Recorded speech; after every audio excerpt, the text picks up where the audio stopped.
Alright, welcome back. I've got myself another car. Another car? Already?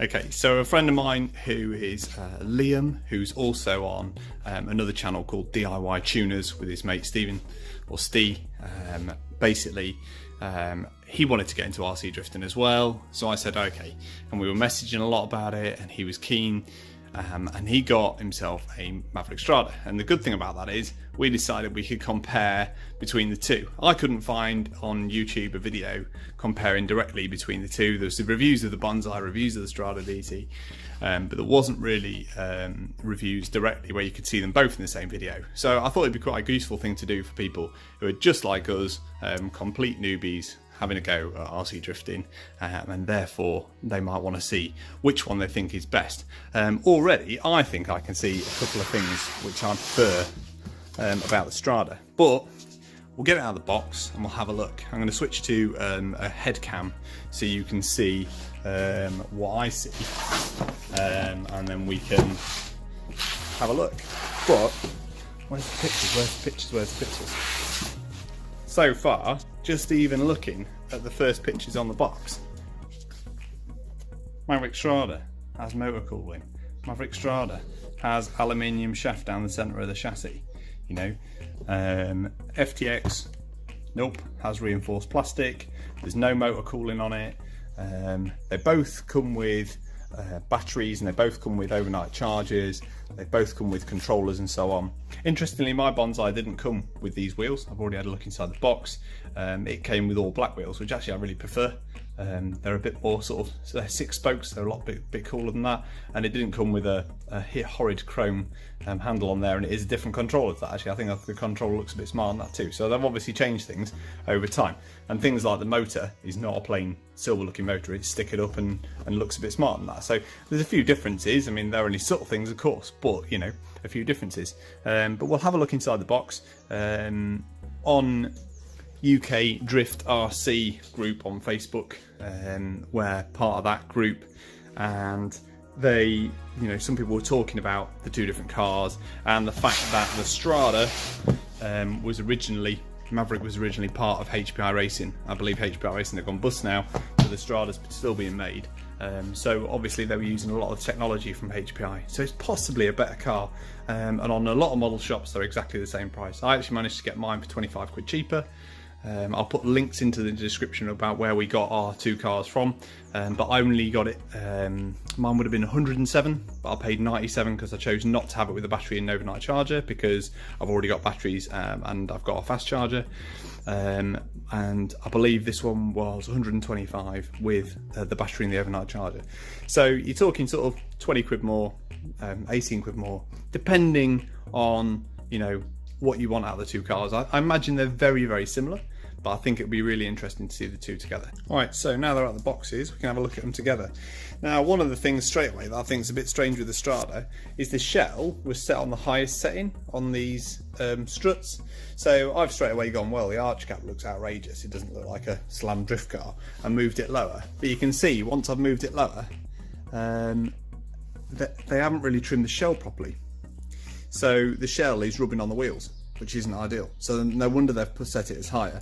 Really, this needs trimming out to be as wide as that archway. But then of course, you know, it's already painted and so on. You might damage that. I'm going to see what I can do with that, because when you put it on the highest setting, it looks horrendous. And even that back there, that wants to come down lower. I mean, the FTX, the shell fits, you know, fairly nice. It's fairly good sort of fitment at the front there for people who care about this sort of stuff. The back's got a bit of an arch gap, but it's nothing outrageous, you know, it looks correct. Whereas actually I think the Strada looks a bit strange with the shell on the first instance. So I think you might need to mess around with that a little bit more. Okay, other things, when I was messing around with the shell, I noticed that these parts here, these little uprights to hold the shell, are just a bit sort of brittle, like weak plastic in comparison, whereas the FTX has got fairly sort of like sturdy, chunky supports. So maybe, you know, one of the other comparisons to look at is the quality of the plastics between the two cars. I think the wheels are cooler on the FTX, so you can see the difference in wheels, but and obviously that's personal preference, but you'll see in a minute the tyres are very different as well, so maybe that's going to make them drift differently too. So let's have a look at that. Alright, so just taking the shells off both cars. All easy to do one-handed, isn't it? I think the shell of the Strada is a bit more flexible, a bit thinner. I'm trying to have an unbiased view here. I know this car's mine and that one car's Liam's, but definitely the shell on the Banzai is a little bit stiffer. But be that it might break more often. Not sure. We'll see in use. Okay, so having a look inside, you can see what I meant about these towers. Look, a little bit wibbly wobbly. Whereas on this one, there's not a chance of moving that. Obviously, I've already driven the FTX. You might follow me on Instagram, you might have seen that. You can see the difference in the tyres, look. Completely different style of wheel. You know, they're actually wider. This has almost got like a wear patch, like it's going to wear down more and then eventually reach this sort of distance here. These look like tyres that have been glued on. Whereas on here, I think that's actually a one-piece moulded wheel. So I guess the difference there, this is the noobiness coming out. I'm not into the changing tyre stuff yet. I don't know what I'm doing with that. But I'm guessing that you can change the tyres on the Strada, but you can't on the Banzai. You'd need to buy complete new wheels with, you know, interchangeable tyres later, or buy one piece again. But that's something that you could look at. So that's quite interesting. While we're there, having a look at things like wishbones, if I just sort of tweak this wheel, like top to bottom, think MOT tester style, you know, how stiff is that sort of ball joint there? I think that's fairly stiff. On this one, see all that movement you've got there? So that's maybe not quite so good, that. Again, I think some of the plastics used in the FTX are better than those in the Strada. Some of these plastics here just feel a little bit plasticky. It's like that whole car interior sort of feel when you get a nice posh car interior compared to, I'm not saying the FTX is in the slightest bit posh, a £100 car, but I definitely think that the plastics in some key points feel better. They might last longer, they might be a little bit tougher. Okay, so overall, let's have a look at the FTX first then. So FTX has oil-filled shocks and dampers, quite nice aluminium parts. On a previous video I watched, it said that it had an aluminium strut running down the centre, I believe. This one doesn't. So mine's the latest one. Whether they've changed things or tweaked things, I don't know. It does have an aluminium prop shaft running down the centre there, but it does not have an aluminium centre shaft, although centre bar sort of support. Although you can buy those on eBay as hop-up parts. It does have some aluminium parts in the gearbox there. But other than that, everything else is plastic. But like I say, it does feel fairly sturdy plastic for these parts. So fairly pleased with sort of the making of it for such a cheap car. Engine and setup wise, it's got a pretty standard sort of chassis setup with your different wishbones here going into the steering arms. It's interestingly, compared to other RC cars that I've had before, you've got this kind of dual setup going on here for the steering, which is way better because you're getting more even lock on both sides. I think that's definitely the problem that I have had with my homebrew RC drift car, if you watch my other videos, is the fact that obviously these points here, these pivot points, are even on both sides, and it's got a second sort of wishbone going across, which means that they move in parallel, which is way better for steering. It means that you get even lock on both sides. My car locks better going to the right than it does to the left, and I think that's definitely part of it. You've got a little servo there. Obviously all these parts bolt in or interchangeable. I haven't googled sort of the stats of these things, but it does say on the box they're waterproof. I think it says on both boxes that both cars are waterproof. And you've got your little connector there to connect to the controller. Aerial wise and wire sort of setup, wires are a bit untidy in this, aren't they? They're just kind of looped together and tie wrapped up. I suppose that's one of the things, is if you're an enthusiast, you can improve, you can neaten things up, you can put some little parts in there to sort that out. Motor wise, this comes with a 20 turn motor. Like obviously they're fairly cheap sort of standardized motors. No cooling, like I said. We'll have a look at the other motor in a moment. So it's 20 turn motor in the Banzai. Okay, I think it's interesting to look at shell wise. I think the shell, while we're on the FTX, is not as nice styling wise as the Strada. I mean, obviously it's kind of an S15 lookalike.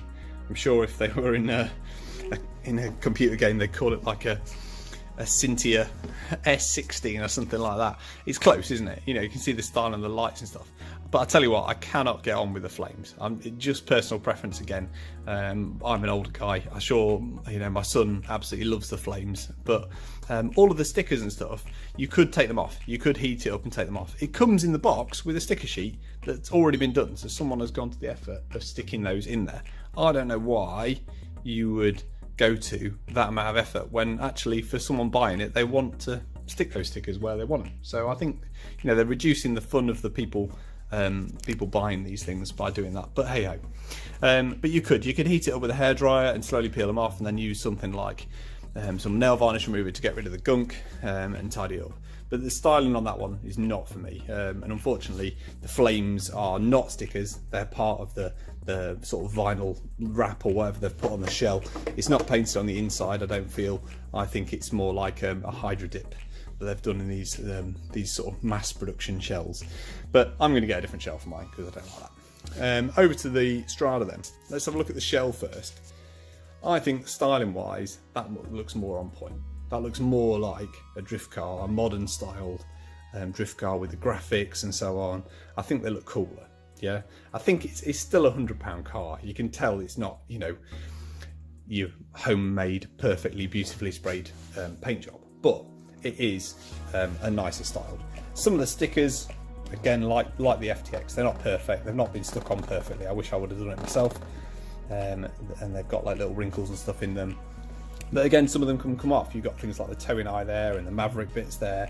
You could heat those up. You could get rid of those if you wanted to. Even the Strada DC part. In fact, this car, all of the graphics are completely stuck on, it looks like, other than the carbon boot there and the windows. So other than the carbon boot, carbon bonnet and the windows, you could actually peel off all of the stickers and have it completely plain, such as that strange number plate design there. You could take that off and have your own number plate and stuff like that. So you could modify the Strada shell a little bit better than you could the FTX shell, which is stuck with the flames. Alright, into the inside of the Strada then. And this is literally, I've just unboxed this, so I've not had a look around it yet. I think, again, steering wise, like we looked at, it's the same sort of dual pivot steering, so it's nice and square. Lock wise, interestingly, what do you think? That's full lock that way on that one, full lock on that one, probably much of a muchness. Again, I think some of these steering bars, you get a bit of movement in that actually, very similar sort of amount of movement in there, but I don't know, these just look a little bit sort of piddly in comparison. You've got other movement going on there, haven't you? Look, let's have a look at this one. Yeah, can't move that like that on the FTX. So I do feel that the plastics wise, the FTX just looks that little bit better built in the plastics. But however, you do get some nice parts here. Like I love that aluminium part down the centre of the Strada. I love the fact that it's got an inbuilt motor cooling. I have noticed on mine when I've had a full battery worth of ragging it about, it does get really hot under there, so that's quite interesting. Everything's also branded, you know, with Maverick on it everywhere. I noticed that the FTX uses e-tronics. I'm, again, total noob, not up on that, so I don't know the quality of the parts. I'm guessing they're, you know, bottom end of the market, sort of cheap mass production stuff. But everything in the Maverick is all branded Maverick, so you don't really get to know what sort of parts you've got as to whether you need to upgrade them or the quality. I'm guessing, again, it's bottom of the barrel stuff, it's cheap stuff because of the fact of the price point of the car. Shocks wise, interestingly, the shocks are sort of a little bit longer travel, I would say, at the front here on the Strada. Again, I don't know whether that's better or not, but I'll let you make up your mind on that one. But they are longer travel than the FTX. They're at a bit of a steeper angle, though they can be adjusted, look. So you can move them on these posts and you can move them up the posts and change the adjustment on that. On the FTX, there is no adjustment. It's literally as it is. There's less coils on there, so it's a shorter travelled shock. But yeah, you can see distance wise, there is far less travel on the FTX. But then on a drift car, do you need lots of travel? Again, I'll leave you to make your mind up on that.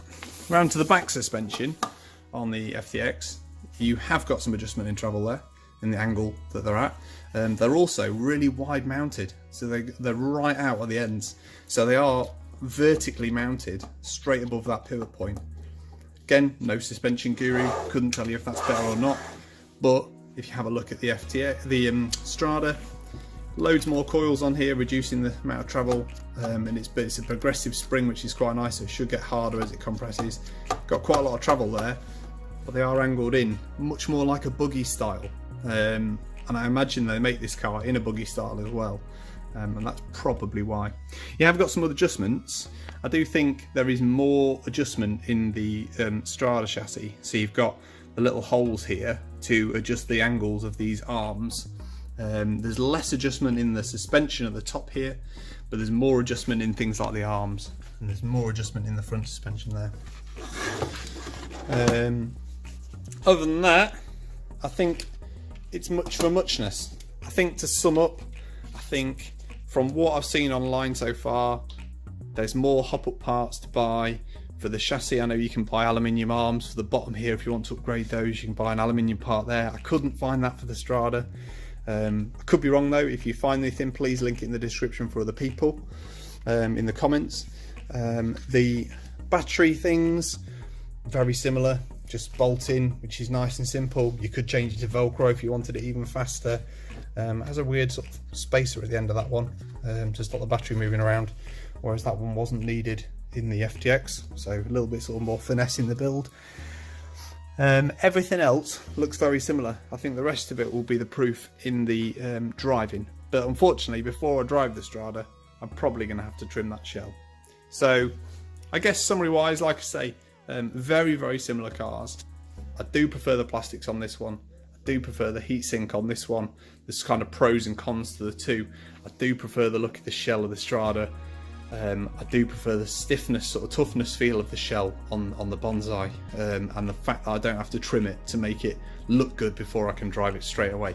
Just while the Strada charges, some people have mentioned that the Strada is stated as a 200mm wide chassis, and the FTX Banzai is stated as a 195mm wide chassis, when actually if you look at the two here, lining them up wheel to wheel, I mean I've got a bit of camber going on there on both of those, so they're actually about the same. I'd say if anything the FTX is a little bit wider up front, but out back it's literally there's zero camber on both cars. If anything there's a tiny bit of positive on the Strada there.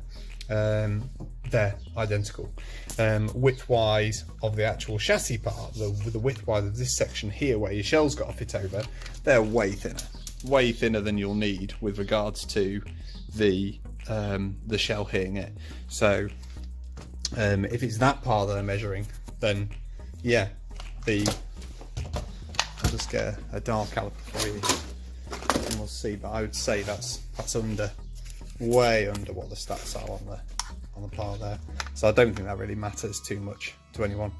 But that one there that's not tight because I'm doing it one-handed. 115mm wide on the bottom there. The Strada is tapered, but taking a widest point measurements on the two. Oh. One-handed again. Joy of film. Is 135. But again, your shell's going to be way wider than that, so that is not going to matter. But it's just a consideration. But track-wise, exactly the same. One other thing to note is that just having a look at the two controllers that came with them. This is the controller that came with the FTX. It's an e-tronics one. They're both 2.4 gigahertz. It's got a little control panel under there. You get quite a bit of detail there. You can reverse different steering things, and you can adjust the track and such like on there, which is quite nice. And then you've got the little pairing button, and that works absolutely fine. It doesn't feel the classiest of items, you know, rubber wheel on there, but the colours are a bit naff, aren't they? The one that came with the Maverick Strada looks a bit smart, doesn't it? It looks a bit more professional. It's got a soft sort of sponge grip on the wheel, which is quite cool looking. Only takes 4 batteries. I'll just put the batteries in there, whereas the one for the FTX takes 8 batteries, so that does take a lot more batteries, which is a bit of a faff. Control wise, you've got a little flip up lid on here to control things, so you've got channel 1, channel 2, flipping them again, and you've got your trim you can adjust on the different parts there, and then bind things. It looks like there's less controls, there's less lights on there. You've got a light to show that it's on there, but you've got no sort of pairing light as such, I don't think. But yeah, it looks like a classier bit of kit.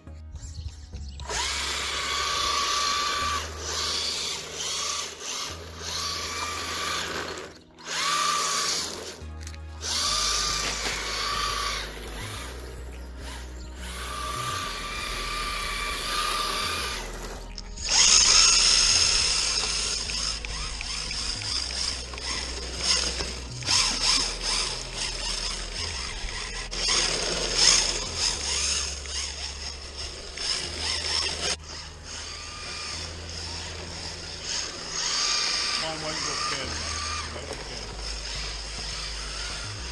It doesn't make this one seems mini easier. This one's harder. You have to provoke it into a slide more. Yeah, you have to go off the right. Yeah. You can change the geometry you get. But I certainly think that one is easier. Oh, slow down. You flat out. Oh, no. Oh, well. You've got to try and get it.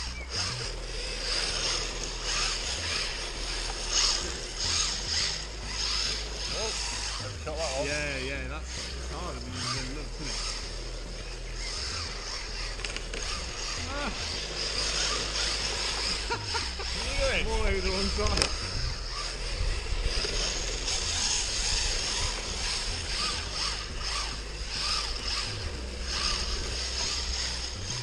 Wasn't that much of a score. Oh, good. Brilliant.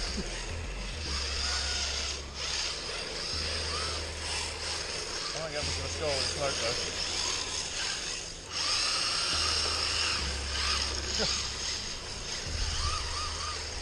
Oh. Just when you think you're doing better. I think the slope didn't help at all, did it?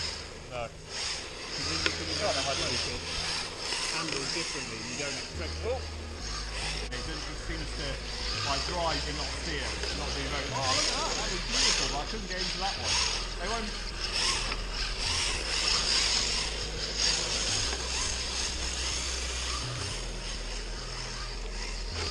Oh!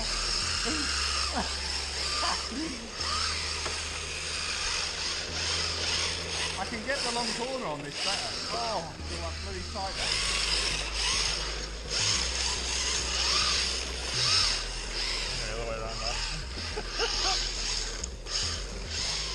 Oh, we push that cone further out. That's even harder. Good job.